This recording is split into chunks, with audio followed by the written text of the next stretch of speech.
Bonjour à tous, c'est Vincent de Frandroid et aujourd'hui je vais vous parler de la Parrot Disco, l'aile volante du constructeur français que nous avons eu la chance de prendre en main quelques heures. Le Parrot Disco est une aile volante et contrairement à un drone classique, l'aile volante n'utilise pas son hélice pour se maintenir dans les airs puisqu'elle dispose de deux ailes à la manière d'un avion. On trouve tout de même une hélice à l'arrière de l'appareil, ce qui lui permet de lui donner de la vitesse. Le Parrot Disco peut filer à plus de 80 km/h dans les airs et jusqu'à 150 mètres d'altitude. De base, l'aile volante dispose de tout un tas de capteurs lui permettant de se maintenir en toute sécurité dans les airs. Vous n'avez jamais piloté un drone? Pas de souci, la Disco vous pardonnera presque toutes vos erreurs de débutant grâce à ses algorithmes et son ordinateur de bord.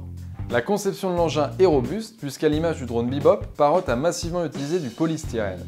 En cas de choc, il n'y a pas trop à craindre pour les dégâts, même si la caméra frontale risque de prendre quelques coups. Cette caméra, qui filme en Full HD, permet justement au pilote de bénéficier d'un retour vidéo, soit sur son smartphone relié à la radiocommande, soit dans un casque d'immersion. À la manière d'un casque de réalité virtuelle, le Cockpit Glasses permet de se prendre pour un oiseau et de voler en mode FPV.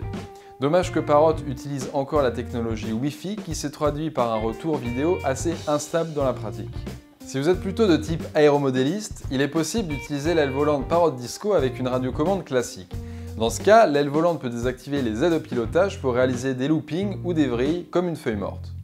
Vendue à un tarif élevé de 1 299 €, la Parrot Disco est la seule aile volante intelligente et prête à voler du marché. Elle permet aux débutants d'avoir quelques sensations de pilotage, surtout en mode immersion, mais il y a encore quelques bugs logiciels à corriger pour une expérience bien plus convaincante et on doute un petit peu de la qualité du polystyrène pour un produit à 1 300 €.